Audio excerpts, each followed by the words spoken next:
ಚಿತ್ರದುರ್ಗ. ಚಿತ್ರದುರ್ಗದ ಕಲ್ಲಿನ ಕೋಟೆ. ಸಮುದ್ರ ಮಟ್ಟದಿಂದ 2401 ಫೀಟ್ ಎತ್ತರದಲ್ಲಿ ಬರುವ ಕರ್ನಾಟಕದ ಮಧ್ಯಭಾಗದಲ್ಲಿ ಕಾಣಸಿಗುವ ಚಿತ್ರದುರ್ಗ. ಮದಿಸಿದ ಕದಿಯ ಮದವಡಗಿಸಿದ ಮದಕರಿ ನಾಯಕರಾಳಿದ ಕೋಟೆ. ಈ ಜಾಗವು ಅನೇಕ ರಾಜಮನೆತನಗಳಿಗೆ ಆಶ್ರಯ ನೀಡಿದೆ. ಇನ್ನು ದ್ವಾಪರ ಯುಗದಲ್ಲಿ ಈ ಜಾಗವನ್ನು ಹಿಡಂಬ ಪಟ್ಟಣ ಎಂದು ಕರೆದರೆ ಕದಂಬರು ಚಂದ್ರವಳ್ಳಿ ಎಂದು ಕರೆಯುತ್ತಿದ್ದರು. ಹಾಗೆ ಚಾಲುಕ್ಯರು, ಹೊಯ್ಸಳರು ಮತ್ತು ವಿಜಯನಗರದ ಸಾಮ್ರಾಜ್ಯವು ಒಂದೊಂದು ಹೆಸರಿನಿಂದ ಕರೆಯುತ್ತಿದ್ದರು.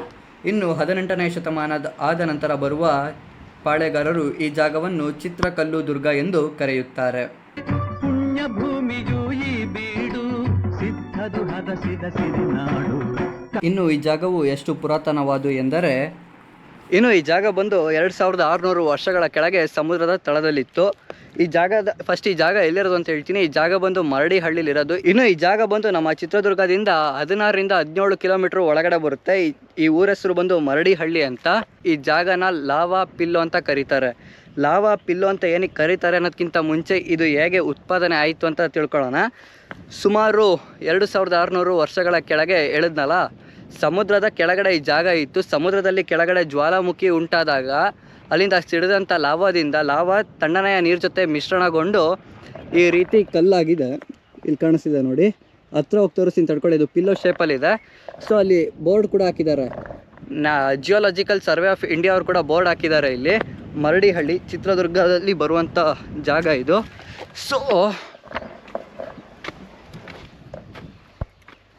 ಇಲ್ಲಿ ನೋಡಿ, ನಮಗೆ ಕರೆಕ್ಟಾಗಿ ಶೇಪ್ಸ್ಗಳು ಕಾಣುತ್ತೆ, ಒಂದು ಪಿಲ್ಲೋ ರೀತಿಯಲ್ಲಿ. ಕರೆಕ್ಟಾಗಿ ಅಬ್ಸರ್ವ್ ಮಾಡಿ. ಸೊ ಈ ಕಾರಣಕ್ಕೋಸ್ಕರ ಇದನ್ನು ಲಾವಾ ಪಿಲ್ಲೋ ಅಂತ ಕರೀತಾರೆ. ನೋಡೋಣ ನೆಕ್ಸ್ಟ್ ಯಾವಾಗಾದರೂ ಆದರೆ ಆ್ಯಕ್ಟಿವ್ ಆಗಿರೋ ವಾಲ್ಕೇನೋ ಹತ್ರನೇ ಹೋಗ್ಬಿಟ್ಟು ನೋಡೋಣ ಹೆಂಗಿರುತ್ತೆ ಏನು ಅಂತ. ಬನ್ನಿ. ಮಹಾಭಾರತದಲ್ಲಿ ಪಗಡೆ ಆಟದಲ್ಲಿ ಪಾಂಡವರು ಸೋತಾಗ ವನವಾಸಕ್ಕೆ ಮತ್ತು ಅಜ್ಞಾತವಾಸಕ್ಕೆ ಅಂತ ಬರ್ತಾರೆ. ಆಗ ವನವಾಸಕ್ಕೆ ಅಂತ ಬಂದಾಗ ಅವರು ಚಿತ್ರದುರ್ಗಕ್ಕೂ ಕೂಡ ಬರ್ತಾರೆ. ಆಗ ದ್ವಾಪರ ಯುಗದಲ್ಲಿ ಚಿತ್ರದುರ್ಗ ಹಿಡಂಬವನ ಅಂತ ಕರೀತಿದ್ರು. ಆಗ ಈ ಜಾಗದಲ್ಲಿ ಬಂದು ಹಿಡಂಬಾಸುರ ಮತ್ತು ಹಿಡಂಬಿ ಅಂತ ಇಬ್ಬರು ರಾಕ್ಷಸರು ವಾಸವಾಗಿದ್ದರು.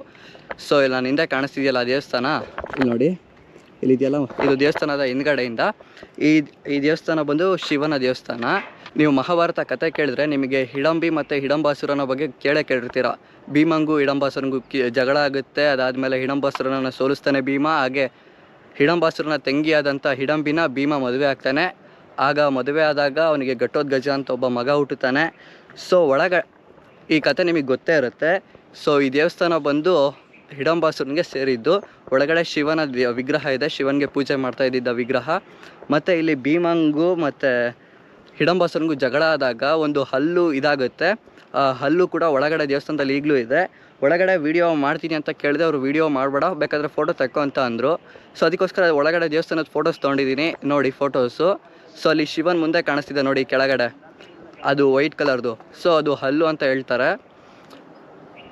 ಹಾಗೆ ಈ ಮಹಾಭಾರತದಲ್ಲಿ ಬರುವ ಕುರುಕ್ಷೇತ್ರ ಯುದ್ಧದ ಬಗ್ಗೆ ಗೊತ್ತಿದ್ರೆ, ಕರ್ಣ ಅರ್ಜುನನಿಗೆ ಹೊಡಿಬೇಕು ಅಂತ ಇದ್ದಿದ್ದ ಬ್ರಹ್ಮಾಸ್ತ್ರನ ಘಟೋತ್ಕಚನ ಮೇಲೆ ಪ್ರಯೋಗ ಮಾಡ್ತಾನೆ. ಯಾವ ಘಟೋತ್ಕಚ ಹೇಳಿ? ಭೀಮನ ಮಗ. ಜೊತೆಗೆ ಇನ್ನು ಮಹಾಭಾರತ ಬಂದರೆ ನನಗೆ ಭೀಮನ ಮೊಮ್ಮಗ ಬಾರ್ಬರಿಕ, ಲೈಕ್ ಅವನಷ್ಟು ಇಷ್ಟವಾದ ಕ್ಯಾರೆಕ್ಟರ್ ನನಗೆ ಬೇರೆದು ಅಂದರೆ ಬೇಗ ಸಿಗಲ್ಲ.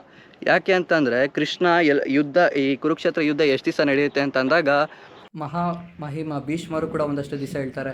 ಸಭೆಯಲ್ಲಿದ್ದ ಪ್ರತಿಯೊಬ್ಬರು ಒಂದೊಂದು ದಿವಸಗಳು ಹೇಳ್ತಾರೆ. ಕೆಲವರು 10 ದಿವಸ, 18 ದಿವಸ, 21 ದಿವಸ, 51 ದಿವಸ. ಸೊ ಎಲ್ಲರೂ ಒಬ್ಬೊಬ್ಬರು ಒಂದೊಂದು ದಿವಸಗಳು ಹೇಳ್ಬೇಕಾದ್ರೆ ಬಾರ್ಬರಿಕ ಇದ್ಬಿಟ್ಟು 1 ನಿಮಿಷ ಅಂತ ಹೇಳ್ತಾನೆ. ಇಡೀ ಕುರುಕ್ಷೇತ್ರ ಯುದ್ಧವನ್ನು ಮುಗಿಸೋಕ್ಕೆ ಕೇವಲ 1 ನಿಮಿಷ ಸಾಕು ಅಂತ.